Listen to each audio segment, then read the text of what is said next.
As Cam has stated a number of times leading into the season, we know that the bye week does not necessarily work strategically or logistically, but emotionally. And in regards to bragging rights, hey, it just leaves more time to not talk about another opponent and focus on another Miami win. This one over Florida State, 28-22, but not nearly as close as the final score would indicate by any stretch of the imagination. Cam Underwood, State of the U. How you doing? I'm doing great, Mark. It's a wonderful day. It's always a great day to be a Miami Hurricane, and it's a great day to be here. So, in other words, getting started. But I have a feeling this is going to be a fun show for me, as is another show in about an hour.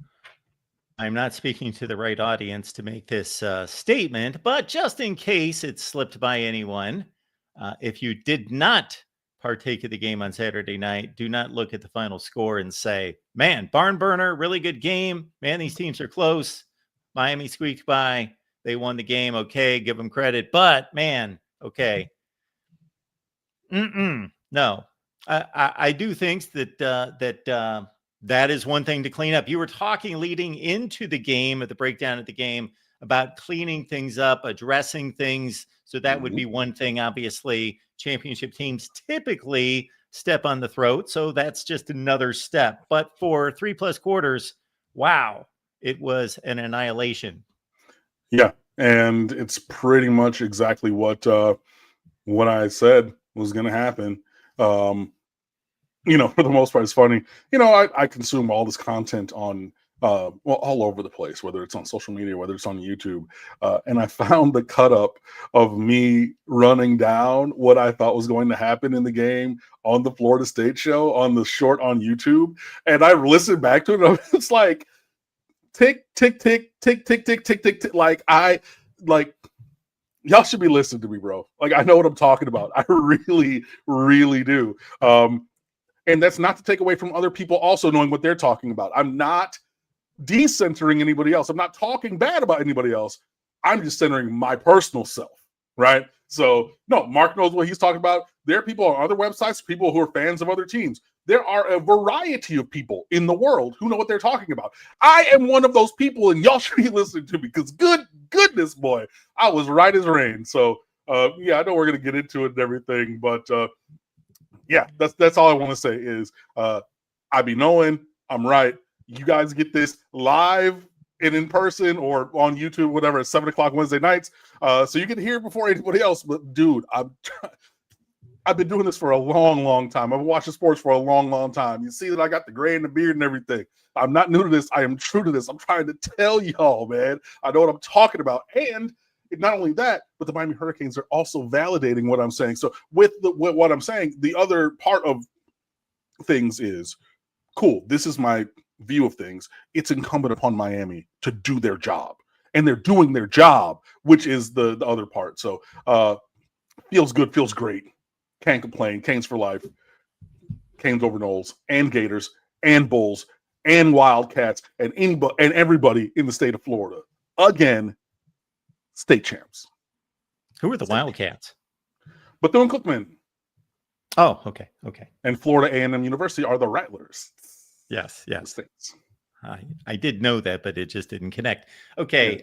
Me throwing up my hand was not me saying that I know Miami football anything close to Cam. Obviously, I'm a college football national guy that just tries to know all the teams and the function of the personnel to a certain degree and that sort of thing. So that wasn't me raising my hand from a knowledge standpoint, but basically know what I'm talking about. The thing that struck me as locking in my prediction was when we were going back and forth about positional units, and either I raised the question or I conveyed a question from the chat to say positional units at Florida State would have the advantage. And again, not having in-depth knowledge like our guys on the Florida State show or like yourself on the Miami team, me just knowing I watch these teams, I watched them 7 or 8 times this year. I went, no. I couldn't find a positional unit where I thought Florida State had an advantage. And so I didn't even think about the point spread. Right. No, same. Like I said, I thought it was going to be, a touchdown to 10 points, and it was way more than that. We're going to talk about the fourth quarter.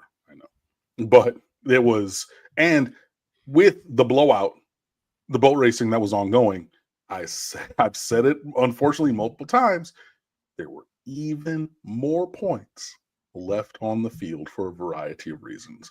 But before that, your good friend and mine, throw it up, the X for Falconer TRX, starting us off with the super sticker. Love to see it. Thank you for being here. John Bird, hey guys, go Hurricanes. Slug Bruce, you're ready for a good show. Tyson Tracy, who actually hit me up on social media a couple times with a couple of different questions this week, says, "What's up?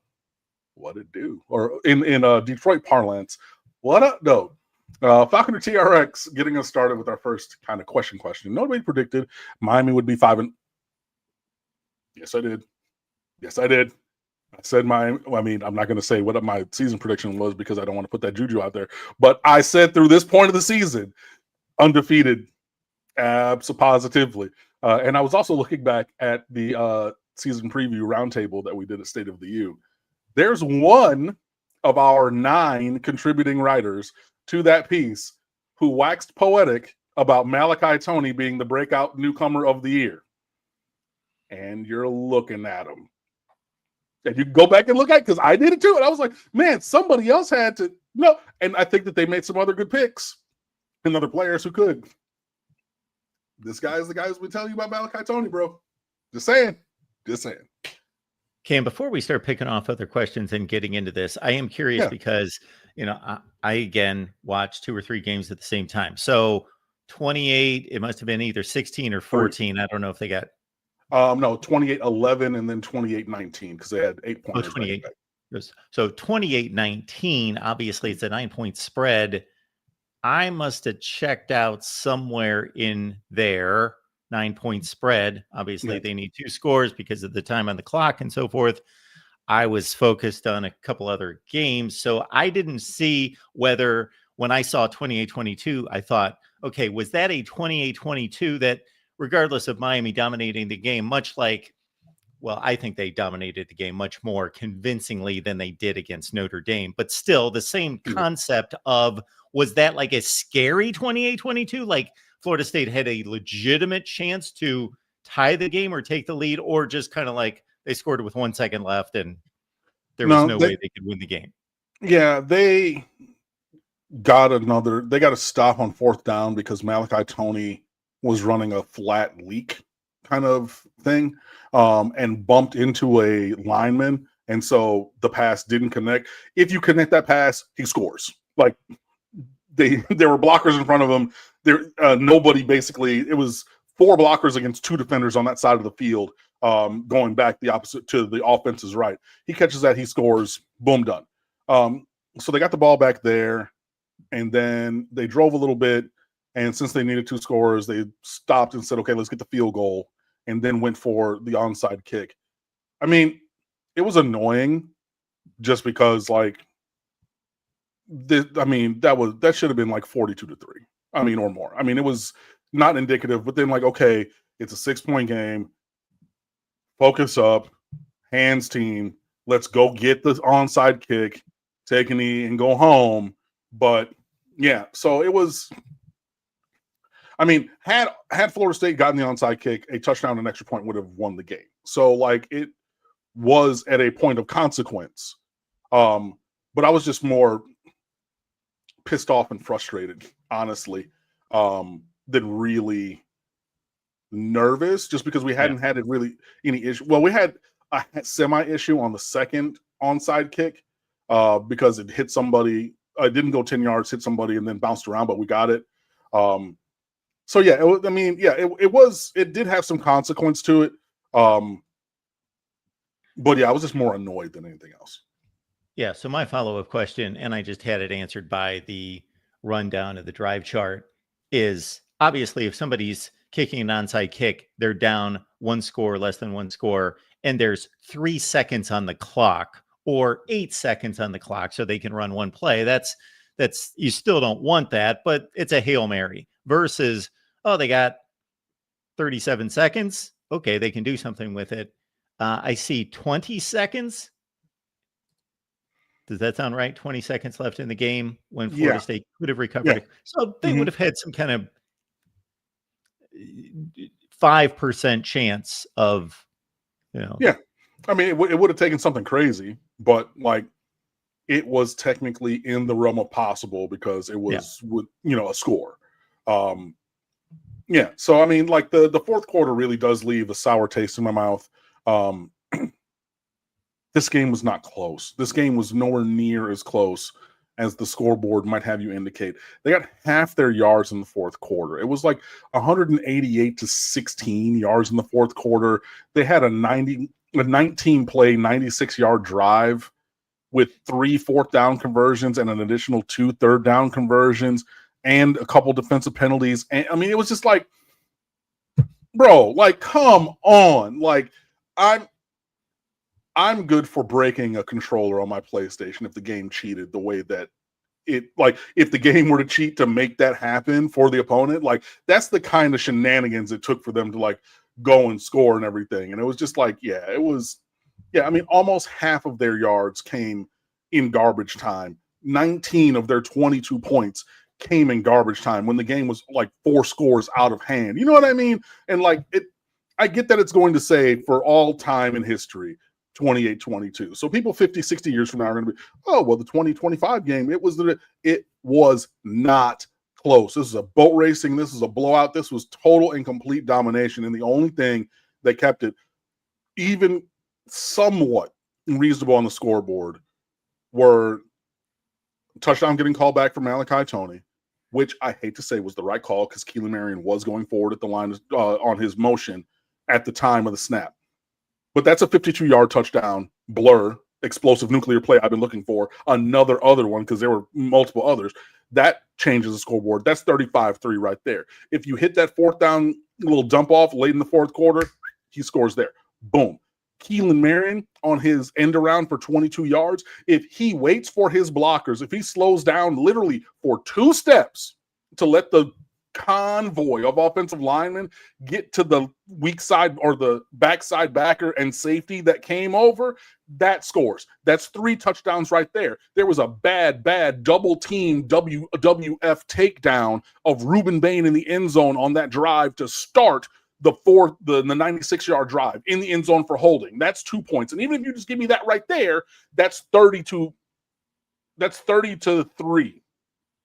And then we go home. Like, I've given you 23 points right there. And I think there's another one. So, like, again, this is just, there were so many plays left on the field. And I know that, Corey Heatherman said, hey, we pressured Castellanos into missing some throws. They kind of did have some opportunities, but we schemed to have the pressure to not let him sit there and see those things.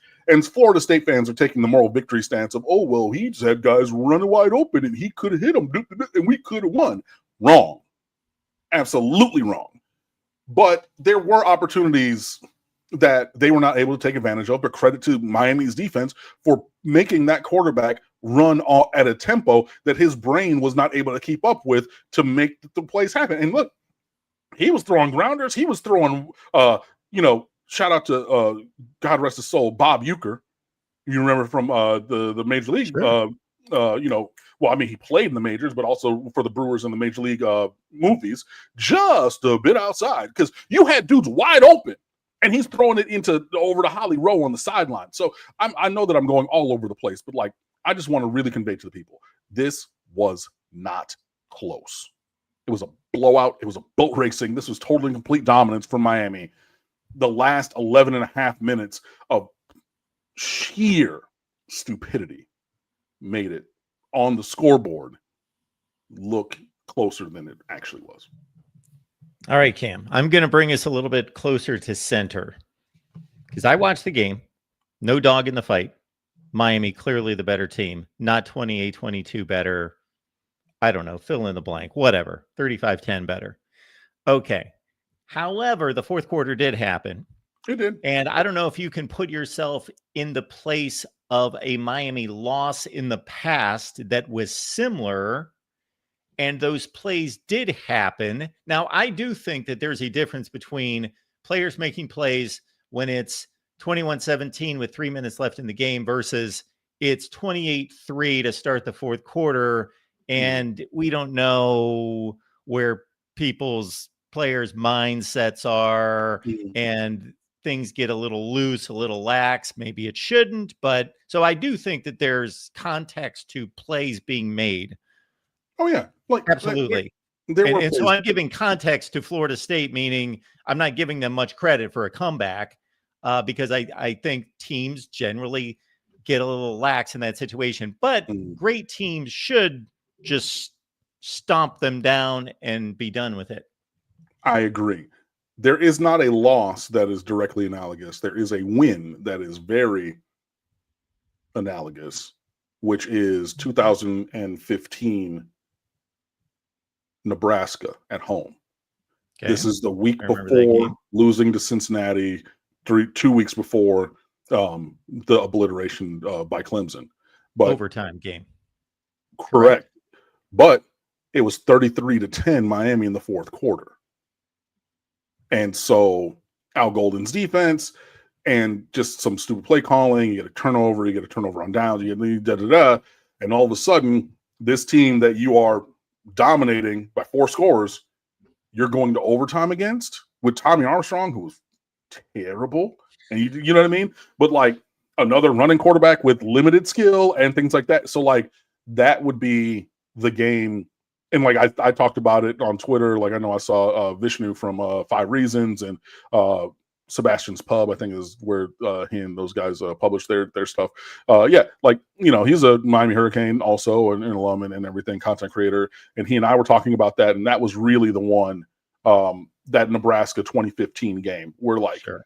we're chilling, we're cruising, and then all of a sudden, like you have all the writers on Deadline in the press box calling their editors and just being like, I know that I said it was good, but like I need an extension because this game is going to go to overtime. I know, Bob. I know it's the weekend and you're trying to go home. I know, but look, the game changed. I need an extension. I can give you something to file by when it's going to overtime, but this game's not over, so I can't give you my final copy.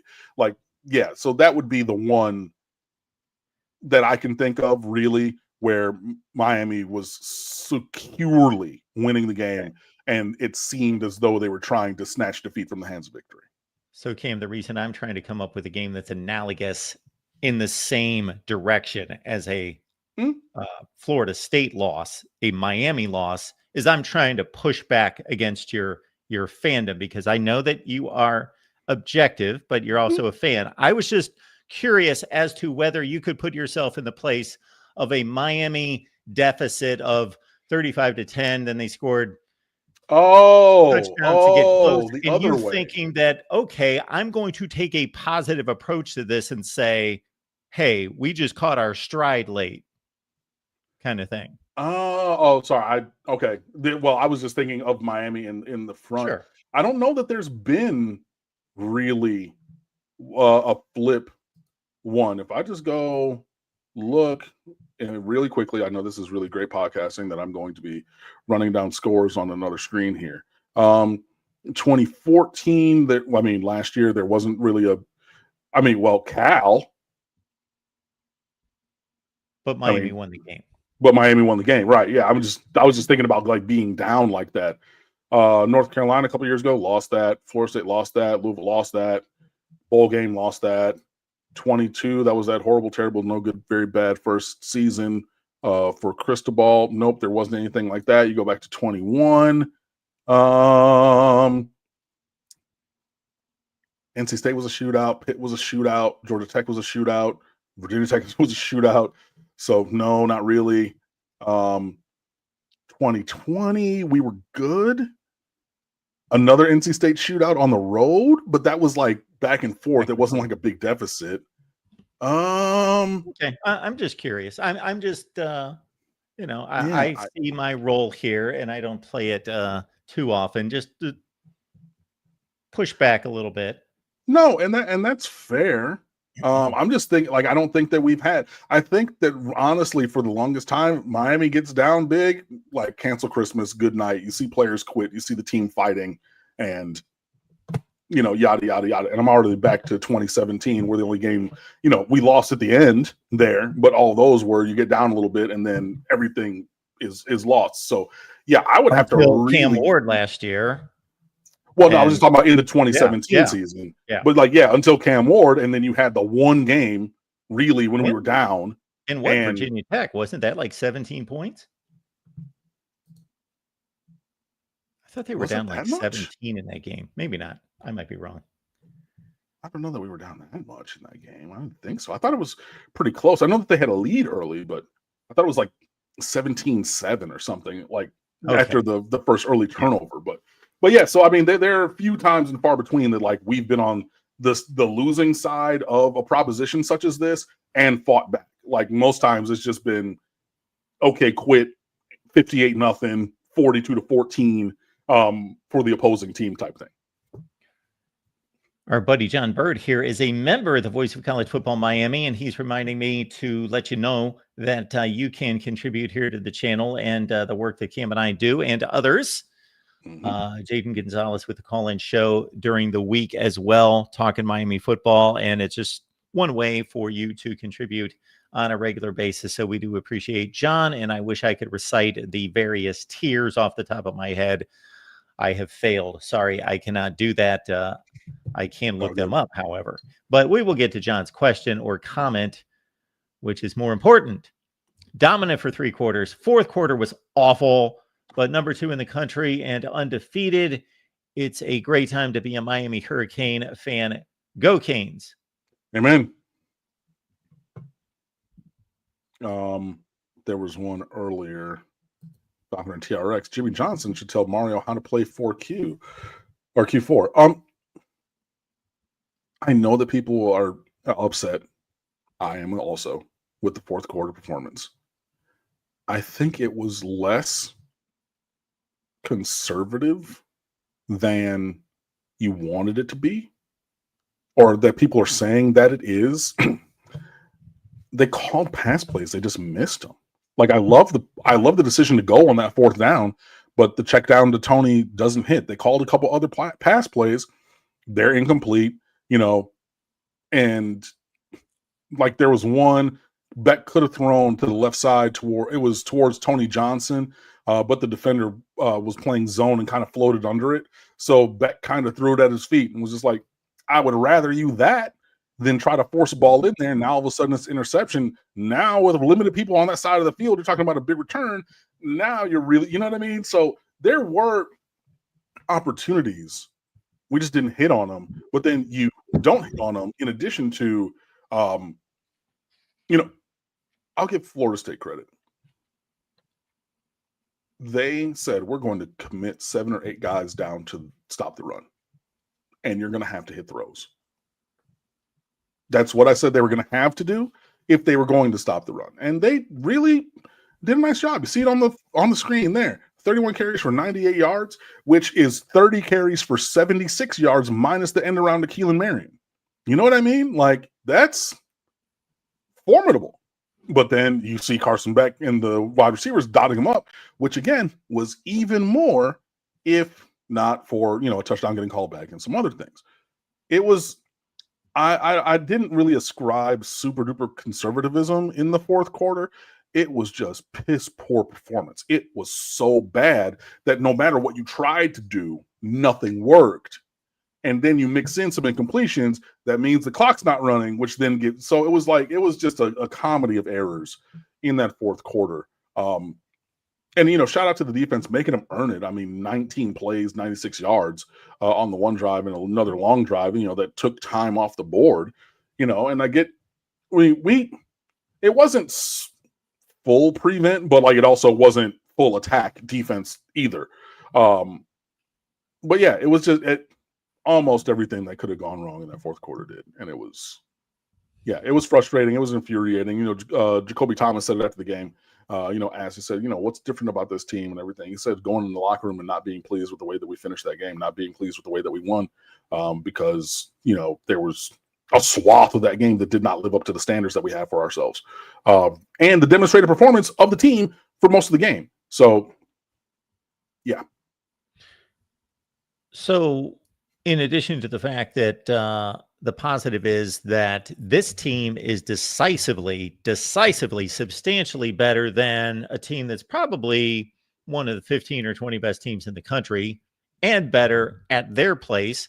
It sounds like the other positive is, despite there being a comeback in the fourth quarter, it was not a litany of coaching mistakes and blunders that we have seen in the past that led to that. Absolutely. Yeah. I think, it was not a bunch of coaching errors or things like that. It wasn't just like a bunch of things like that, Cristobal did or called or game decisions that led it awry or astray. But yeah, if you look at the couple 3 touchdowns that you could and should have had, John Bird, fourth quarter was piss poor. Absolutely. And then, dude, you got the best player in America in Ruben Bain. And to get tackled multiple times, this harkens back, and I had to, I forget who it was who found it. People were talking about this being almost like, remember when Miami went forever without getting a holding call against them? And I was like, yeah, it was like 16. That was 2017. We led the country in tackles for loss and had 0 holding calls on the opposition. Ruben Bain is in the backfield all of the time, right? He got tackled in the end zone right in front of the referee by 2 dudes. No call. You mean to tell me that him and Mesidor and Lightfoot and they're getting up the field like that all the time, and there's not a single hold called? Like, come on, bro. And I'm not even trying to say that to mitigate what Miami did, because 13 penalties for 114 or whatever it was, unacceptable. Y'all better be running hills over at Tropical Park, in the sand pit out back of the Wellness Center. I don't care what you doing for retribution or to coach that out of them. Whatever it is, you need to figure that out.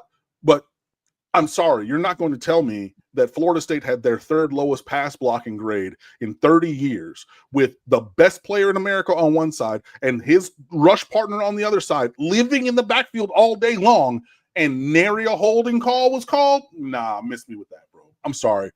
And I hate to bring it up, and I didn't even bring it up throughout most of the game until he got tackled in the end zone, which was a safety, and they didn't call. Like, come on. Like, I hate that they make me this way, whether it's football or basketball. I hate, because I intentionally go into games saying I'm not going to talk about the refs. I will tweet that. I will say that. I said, look, whatever's on the field is what it is. Boom. I didn't complain when they called back Malachi Tony's penalty because it was the correct call. I didn't. I try not to. And then they want to be Teddy Valentine. They want to be TV Teddy. And you're going to talk about me, bro. It is unacceptable. The lack of calls. You have to adjudicate the game the exact same way. For example, on 3rd down on the first drive of the game, Carson Beck and CJ Daniels had a miscommunication. CJ Daniels ran a stop route. And Carson Beck threw the fade. Miscommunication, easy. Go to the sideline, punt. Intentional grounding. It's not intentional grounding. It's just you ran one thing and he threw another thing. Like, using your brain, right? That's not intentional grounding, but they called it intentional grounding. Thomas Castellanos is the same fucking thing, and they don't call it in the fourth quarter, by the way. That's what I'm talking about. You cannot call it one way on this end and one way on that end. It's the exact same play, and I hate that they put me in this position where I have to keep bringing it up.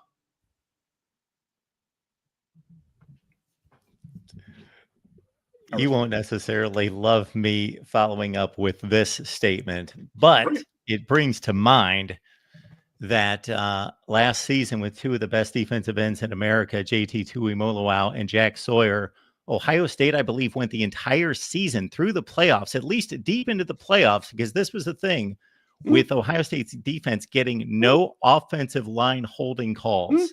Again, that's the exact same thing I'm talking about from 2017. We had the most tackles for loss in the entire country, 4 and 5 and 6 dudes across the line rotating in and getting into the backfield, but never a hold. Gerald Wills III getting tackled, all these different kind of things. Not once, but we're in that same situation. I hate that. Well, I don't love that team, but like, I think it is improper that with those players of that caliber, that there were no calls for that team. I think it's also improper that there were no calls of holding on the opposition of the 27 Miami Hurricanes. I think it's improper that I think it's 1 holding call against opposition so far this year, and none in this Florida State game when one of their starting tackles is out and they're running walk-on jabronis. And you're telling me that they had a chance in hell? How do you think that Ruben Bain got 11 pressures? Because back there, and you can look at his jersey. Even Kirk Herbstreit during the broadcast said, "Oh, jersey got pulled a little bit there. I thought that should have been." You see people doing video recaps. I was watching David Powell, Eric McLean did one specific to Ruben Bain, whatever his video series is. And he's like, "Oh, yeah, you're going to watch that. Ooh, jersey got pulled real bad there. That should probably been a holding. Next play. Ooh, he got tackled real bad there. That should have been a holding." Like, bro, the fact that it's happened multiple times does not make it acceptable for any team that it's happened against. It just shows the pervasive nature of shenanigans that needs to stop. Well, do you think that is predetermined, or which would be a horrible so there's incompetence, and then there's incompetence and negligence, then there is nefarious malfeasance. Yeah, I don't know. I'm not going to ascribe any. I'm not going to go down that path. All I know is that the calls that are there to be called are not being called, and it needs to change, regardless of the foundation or how you got there. The situation has to change. A situation that does not have to change, however, Malachi Tony and CJ Daniels balling out.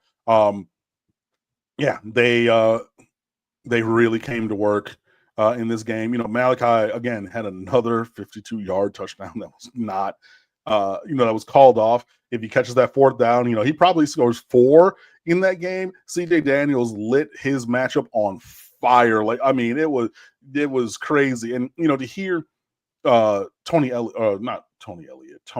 whatever his name is, Gibson, their defensive coordinator, and Mike Norvell after the game saying, well, we wanted to stop the run, and we knew everything that they were going to do. We thought they were going to do a flea flicker. We thought that they were going to, solo up our cornerbacks and everything. And yeah, we knew that they were going to do that. So why didn't you stop it?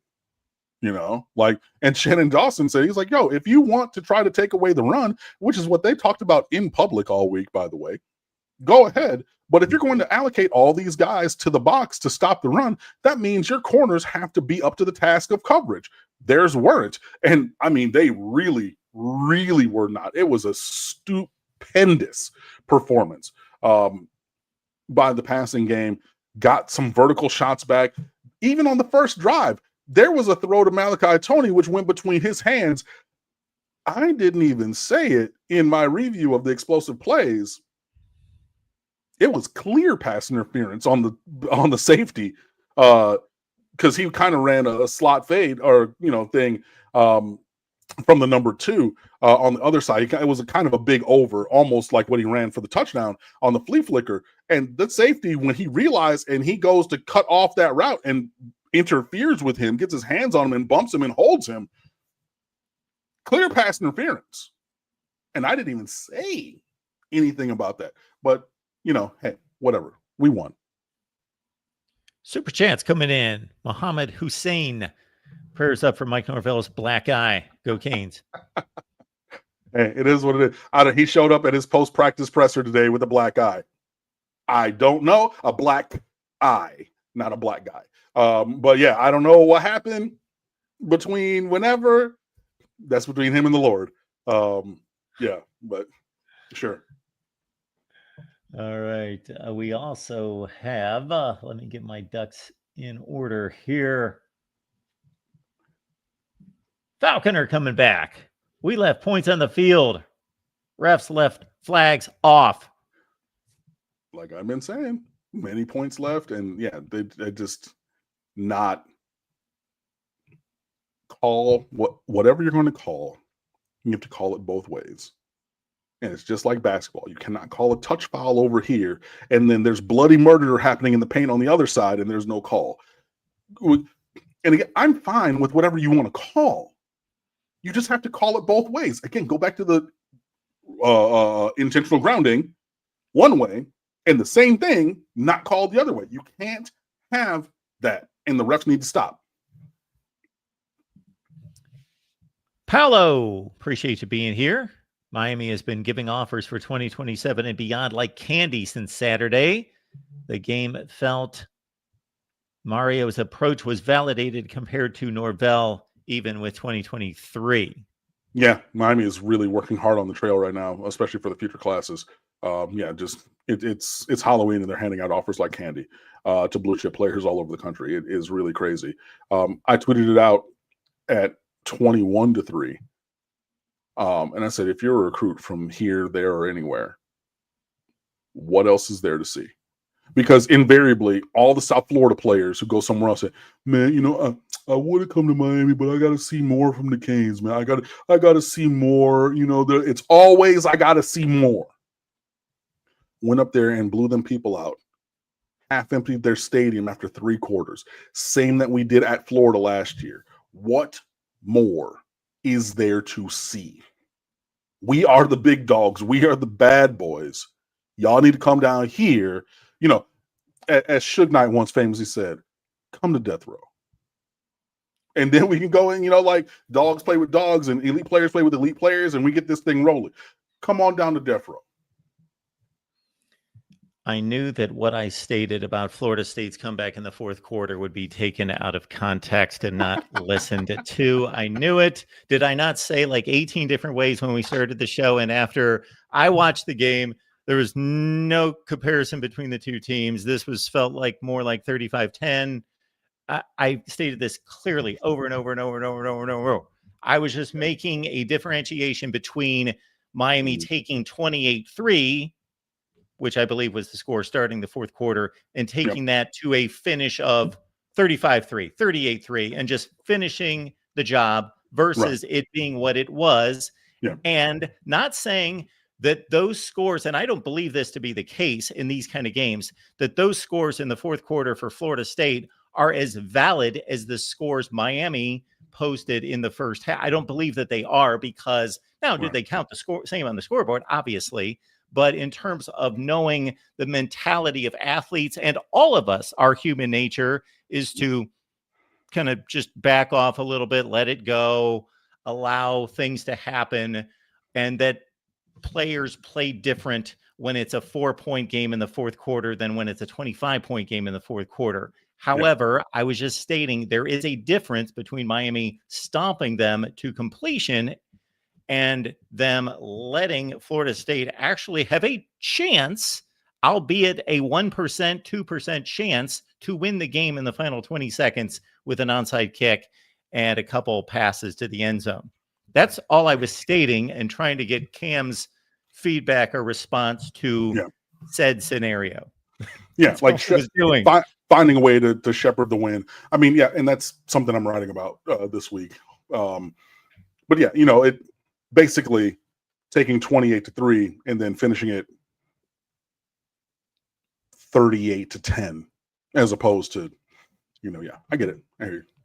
Yeah, somebody came up with the play with your food comment several years ago when it comes to sports and playing down to your opponent. Yeah, absolutely, Charles. That's what I was trying to get to. Right. While we're looking at the defensive stats, it cannot be overstated the importance of transfer portal players on this defense, even more than we thought.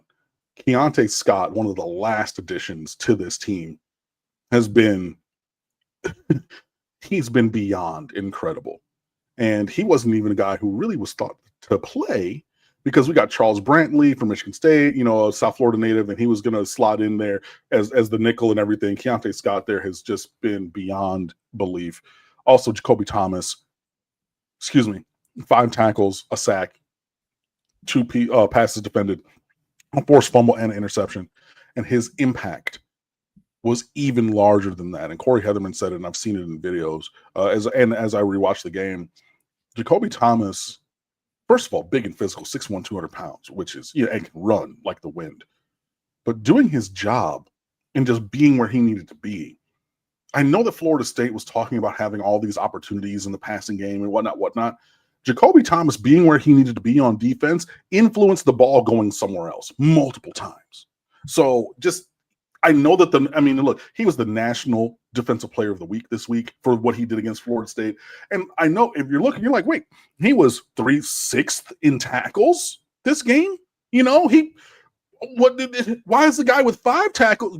Because it's more than just tackles, and way even more than the stat sheet can really appropriately, impart to those who didn't watch the game, just how massive a performance it was. So, those 2 dudes in the secondary, Muhammad Toure at linebacker, Zach Poyser really has stepped up. He looked a half step slow in the Notre Dame game. Like, these dudes are really big and fast, and oh my God, like, I didn't see dudes like this at Jacksonville State.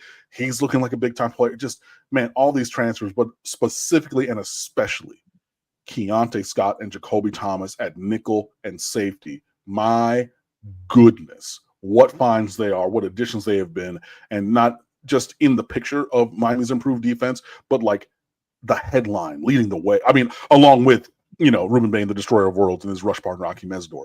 But like, on the headline of the marquee at the theater for the movie of Miami Hurricanes improved defense. Truly, truly great. Well, based on what you just described there, I am glad to hear that the national media looked beyond a box score and, took in the actual, context of the game to award a National Defensive Player of the Week. Yeah, that was honestly unexpected. But I'm glad to see that he got his due because, Jacoby Thomas, buddy, I mean, he was everywhere in the best way. So, I mean, it was really, like, if you look at it, Keontae Scott, Wesley Bissainthe, Zach Poyser, what's that, 29 tackles, 27 tackles out of those three. Boom. And then wherever they weren't, that was in the back half, that's where Jacoby Thomas was. Like, I loved what I saw. I really, Damn, really did. You should speak to Ruben Bain. He obviously had a bad game. Only 4 tackles, no sack, no TFLs. Just kidding. A 40% pass or 42% pass rush win rate, 11 pressures on the night. It was one of those things.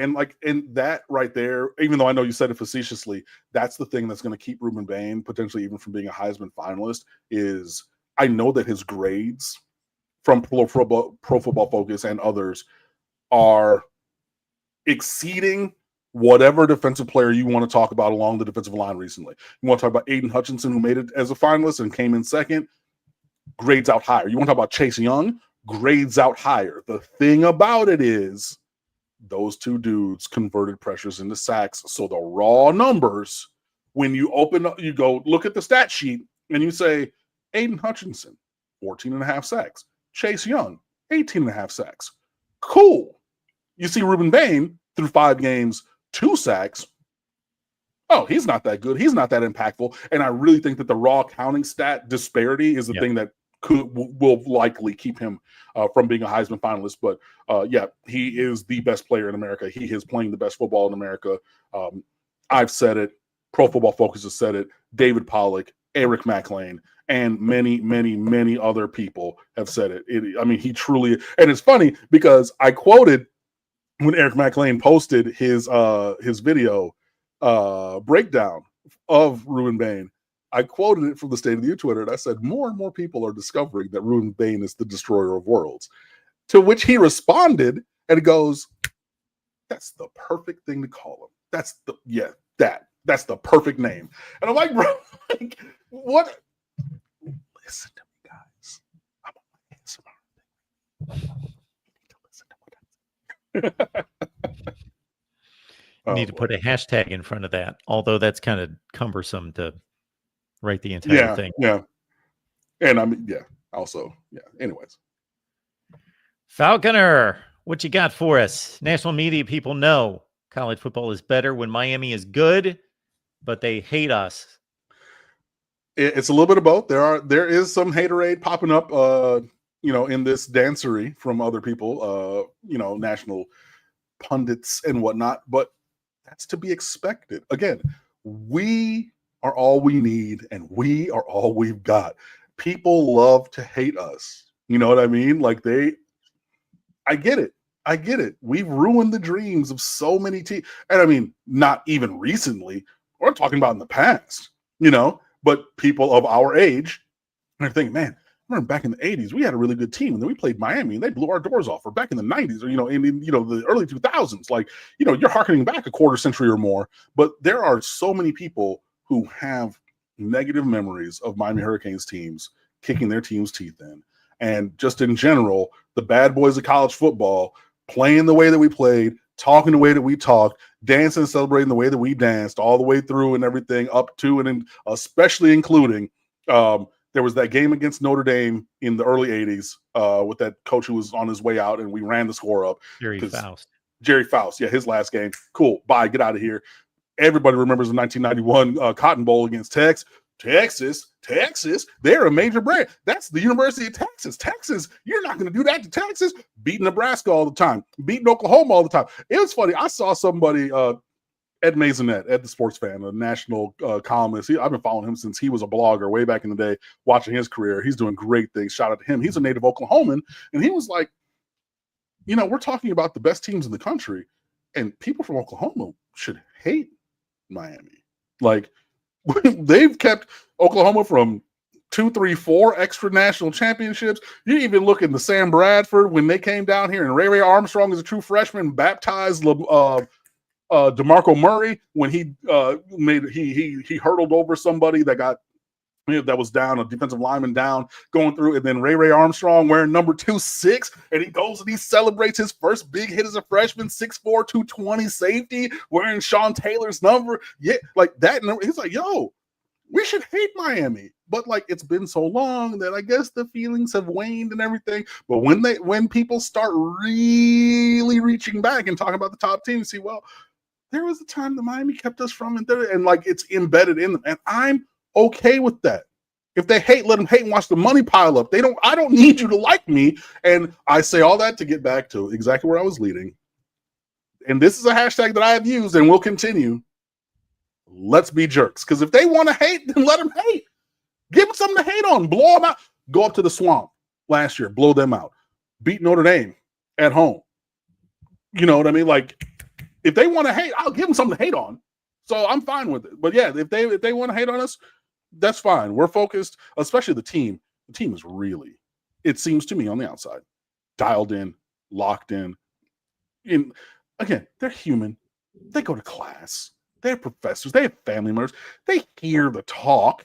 So I'm not going to say they don't hear it or they're just in a silo somewhere by themselves. They live in the society and they're people, but they shrug it off. Appreciate it. We played a really good game. Going back to the facility, we're going to work on what we got to work on, and keep playing to the level that we're playing at, and let everybody else hate on it. Fine. All right, Cam. I'm going to push back one more time. Oh God! Again? What did I do this time? Push back on this one. So I'm curious to hear what your take on this. So much like the first guy that comes to mind, you could throw out Muhammad Ali, you could throw out Joe Namath, basically industry trendsetters. You know, guys that broke through. So we'll stick with football. I'm even too young to remember Joe Namath playing. So, but we've seen the NFL films, guy wearing fur coats and sunglasses and white shoes when nobody wore white shoes and that sort of thing. Pantyhose commercials, just, a guy that was his own man and, upset people. So for Miami football, obviously it was, and the epitome of that, one of many, was the Cotton Bowl in 1991 that you outlined, because Texas actually, had they won that game, they would have had an argument to win the national championship. But the game was just a complete, an utter annihilation. Yeah. I'm old enough. I watched it, and Miami didn't care that they could have won. I think it was 46-3. They could have won 70-3 if they wouldn't have had. They just racked up 220 yards of penalty. They didn't care. They did not care. So that program started by Howard Schnellenberger, and it kept this attitude, this vibe, regardless who the coach was, for a long, long time, because of the athletes and because it was established as a Miami thing of how you approached the game, how you talked, how you did all these things. Okay. And Miami, much like the Fab Five in basketball, can be credited with changing sports culture within their sport. And so 10, 12 years later, you can go point to any team in America, any big team, and see players doing things that Miami players did a decade and a half earlier that was a big deal that's no longer a big deal. Right. And obviously then there were restrictions put into the play. The Miami rule, you can say it. It's okay. Yeah, the Miami rule. Yeah, you can't celebrate, you can't do this, you can't taunt, you can't do this. Yeah. So if Miami again, and they are in the ascension, we'll have to see if they complete it here this season or whenever. I think it's pretty inevitable at some point, and most likely this year, that this is a playoff team minimum. Okay. That this, how are they any different than anybody else now from an attitude, image standpoint? Like if somebody just started watching college football 3 years ago and just started watching, how would they recognize Miami's any different as opposed to the person who started watching college football in 1990 or 1985 and saw, yeah, they're different. Right. I don't think that we're different, but like the personality of players and teams it was started by Miami. So everybody's where we were. And so like that is now like the general state of affairs. But like, yeah, like different in that kind of way. I don't believe really that we are. I mean, you know, there's more players going across the country to different places, more South Florida players on different teams in different places, things like that. So like that kind of, you know, exuberance and attitude, you know, like, you know, is pervasive across the sport. But yeah, I don't think that we're much different. But I also think that that's just kind of the fact that we planted the seed that's grown into the trees of like what you're seeing everywhere else. So like everyone else is like us, not we're like everyone else, if that makes sense. But but regardless of how we got there, it's more homogenized. Okay, well put. Thank you. I tried. All right. We do appreciate you being here at the Voice of College Football. I would like to draw your attention to two of your favorite brands, the Voice of College Football and, of course, Miami football. We put those two together. We've got a number of hat selections, T-shirts, polos. We've got koozies and mugs and tumblers and your basic elements to stock yourself up, gear yourself up for the rest of the season. Some really good stuff. We have ensured that it's high quality products. So vocfb.com, voiceofcollegefootball.com, vocfb.com, and you'll see the term shop up at the top, and you can select your favorite team, but it being Miami here, of course, there you go. And I would just say maybe think about a koozie or a tumbler because most of our away games are in the future, in the month of November at at SMU, and then the last 2 weeks at Virginia Tech and at Pittsburgh. So times that you'll probably be home. So to have your nice favorite adult beverage, nice and chilled, consider it. Yeah. And before we get to the comment with Paolo, when you were responding to the recruits making their decisions and what else do they need to go on, certainly when it comes to a in-state decision, forget it. It's over. It's done. There's a clear best program in the state. But you would have to reserve judgment for those players that are looking at whoever they're looking at. I mean, see, look. Do I want to wait till National Signing Day and see how this plays out and really see if I'm a believer in this? Yeah, but I think that you've seen more than enough over the last few seasons that like what we're doing and how we do it is the proof in the pudding, more so than like, oh, a 4-star player can commit to team only if it unlocks only if the team goes undefeated. Like that's just, I think that's crazy. But if somebody is using that as their decision matrix, then perfectly fine. Before we get to Paulo's, just really quickly, Tyson Tracy projecting if Georgia Tech, Virginia, and Miami all ran the table, their common opponent, so they don't play each other. So there could be potentially 3 undefeated teams in the ACC. This is where this comes from. The common opponents are Louisville, Florida State, NC State, and Syracuse. Curious to know your thoughts going forward as to a tiebreaker. I think the tiebreaker ends up being ranking in the college football playoff standings, which, you know, I believe would go to Miami, but like I haven't really looked at it. This is me being like Mario and the team, or like I'm just focused on Miami winning the games and then it'll figure itself out. I love this kind of stuff. No, I do too. I just haven't looked at it. It's too early. It's too early. Yeah. But Virginia, when you look at Virginia's schedule, and again, they are not good enough that we can just assume they're going to win games. Right. But if you look at their schedule preseason and even now, their two toughest ACC games, they just won the last 2 weeks, Louisville and Florida State. Now they're playing a bunch of Stanfords, and they don't play Clemson, Miami, Georgia Tech, or somebody else. There's somebody else in there that you would raise as a I think they miss SMU also. Yeah, maybe it's SMU. Yes. It's it's real cake, bro. Like it, yeah. I try to be unbiased, but I'm actually rooting for Virginia. I just like when oddball teams break through, and I don't think that they're that good, but good for them to have won the games that are in front of them, and they are 3-0 in the conference, and they beat Florida State, and then they backed it up with it. I didn't think that they would go to Louisville and win. It doesn't surprise me that they won, but I didn't think that they would. Yeah, I picked them to lose that game in my picks league. That was one I did too. 3 losses that I had across the games that I had to pick last week. But yeah, and hey, again, we need to do what we need to do. We only have played 1 conference game. We have the other 7 remaining still. But yeah, but I guarantee you, Tyson Tracy, further down the line, as I've done in the past when we've been in these situations, I will evaluate and then, comment and write about all of the tiebreakers and the permutations and things. But let's just continue 1 week at a time and get to that place where that becomes necessary. But just focusing on ourselves. So first. I don't recall what teams he listed. Did he say Virginia, Duke, Georgia Tech, and Miami? None of them play each other? No, Virginia. It's Virginia, Georgia Tech, and Miami. Okay. Duke plays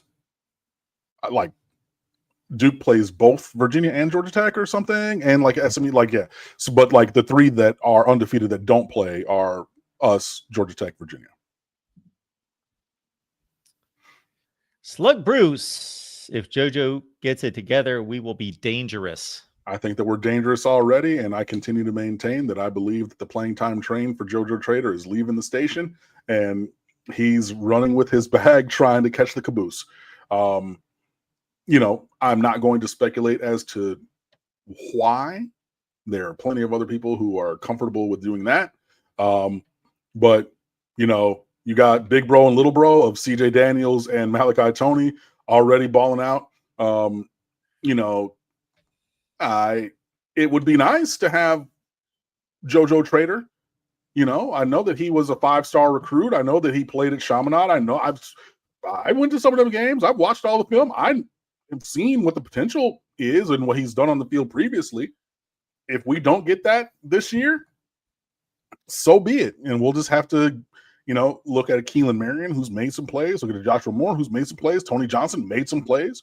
Hey, Ray Joseph, you want some playing time? Nye Carr, Dalen Upshaw. I'm not sure you're going to get much more as a freshman right now, but especially with another freshman already starting, entrenched in, etched in stone. But if he comes back and if he hoops, cool. At this point, I'm not expecting it. I'm not leaning on it. I'm not looking for it. We had the tight ends had 6 catches last week, which people were looking for. I know that, Alex Bowman option route on a 3rd down. We had a couple RPOs and quick screens to Elijah Lofton and things like that. But everyone said, well, the ball's not finding the tight ends. That's the problem. The ball's not finding the tight ends. 6 of the 20 completions last week, tight ends. That's almost a third. Hey, you know what I mean? I would love it if JoJo Trader would all of a sudden, if everything would work out that needs to work out, and he adds the kind of potential that I believe he has to the passing game alongside Malachi Toney and CJ Daniels. I would love that. I'm not counting on it. I'm not. If it happens, cool. Otherwise, bye. Paolo off topic. It sucks that Belichick may not be at North Carolina next year, so Cristobal runs up the score for the comments Michael Lombardi made months back. It was actually years ago. It was in 2023 after the Georgia Tech game when Michael Lombardi fixed his face. Michael Lombardi, who wasn't even working in football at the time, talking about Mario Cristobal. Basically, he said what I said in Good, Bad, and Ugly. After that Georgia Tech game, it's a fireable offense. You know, his coaching malpractice, his key card wouldn't work here and everything. Michael Lombardi, if you want to work in the league, cool. You don't understand the landscape of college football, and it clearly shows. I am very upset that North Carolina is not on this schedule this year. I'm very, very upset because I want my vengeance from so many different times. If you're talking about Connor Barth in 2004, if you're talking about the day that they ran for 557 yards against Miami, what was that, 2020? If you want to talk about any and all of those, all the Marquise Williamses with the U down and all the times when they should have and they beat us, buddy, it would be, I mean, I'm talking like the 12 plagues of Egypt, biblical, what we would do to them.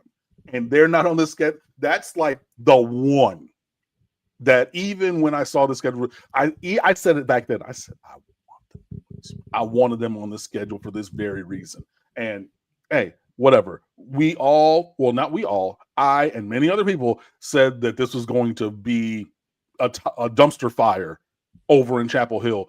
And it is way, way, way worse than even I intimated or thought. And somebody was like, oh yeah, you know, nobody in the national media said anything. And Stephen Godfrey was just like, I said it. Here's the link to the thing that I previously wrote. And here's the new thing I just wrote today on the WashingtonPost.com. Thanks. But like, don't say nobody said it, because I did me like been here. So yeah, it'll be interesting. I do not believe he's going to be there. I believe that we're still going to blow their doors off next year, but I would do a lot of things to have had them on the schedule this year. I saw a stat last weekend that they're the only team in college football that has lost every game by at least 25 points. That's unbelievable. Every game that they've lost. Yeah, they're not undefeated, or they're not winless. They beat. It must have been a power 4 game. They get 2 wins. Yeah, they were 2-2, and then Clemson was 1-3 coming into last week's game. They had a better record than Clemson. Trying to think who they beat. They beat like Charlotte and like I think those are power conference games. TCU drubbed them, Clemson drubbed them, and UCF beat them by 5 touchdowns. Yeah, I think those are power conference games. They're the only team to lose all their power conference games by at least 25 points. Our Clemson guy that shows up here was at the game, and he said it was the strangest thing. Belichick, he did not see him during the course of the game talk to any players and barely talk to any assistants. Just stand there by himself. Yeah, it's real bad. It's real bad. Now, Mac Brown, they were not great, and it might have been teetering a little bit, but they were okay. What, 7-6 last year? You know, they were okay. Like, wow, it's just, you shouldn't be that bad at that school. Yeah, but I mean, regardless, it is what it is. Truth or falsehood. I saw what you said. I'll see if there's anybody giving away tickets to the SMU game that we can help out with. Hassan Kiab saying, you know, things about all the penalties that were called. Also, the call on Blunt for the late hit. That sucked. It was the right call. I mean, I hate to say it. Like, Castellanos had already slid. He was on the ground. I know that it was like the lightest of taps ever in the world.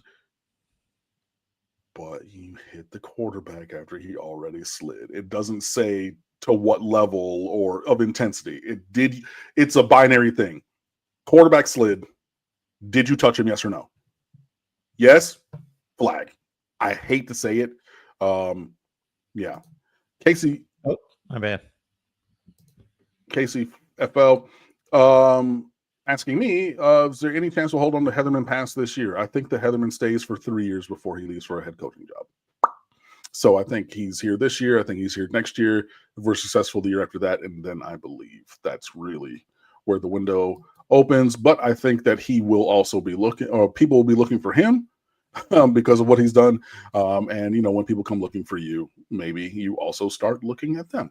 So we'll see. But in a perfect world, I would say he's here for 3. I definitely need him for 1 more, and then we will see after that. But we will probably have to throw a couple extra ducats his way. All right, Cam, take us home. State of the U. That's it. Stateoftheu.com. We got a bunch of great stuff over there. Please come on over and fan with us. You know, we really put our heart and soul into that, even during bye weeks where there's already great stuff and even more coming. And yeah, so we're going to get out of here. I'm going to go and talk some noise on the Florida State show. Chat. Storm the chat. Come on over, because they called me out last week and made me promise, come hell or high water, that I would show up on Tuesday evening. And then they went behind, and then I was looking for them all yesterday. You see it on social. And then they said, oh, well, we moved it to Wednesday. Wednesday at 8 happens to be right about now. So thanks for watching. Storm the chat on over there. We will talk to everybody soon. And if you left a chat and I didn't get it to it this week, I usually get to a lot of them every other week. And I'm sorry I didn't, but that's okay. We'll see you here next time. The link to the Florida State channel is in the chat right now. There you Bang. Go. See you all over there. Goodbye.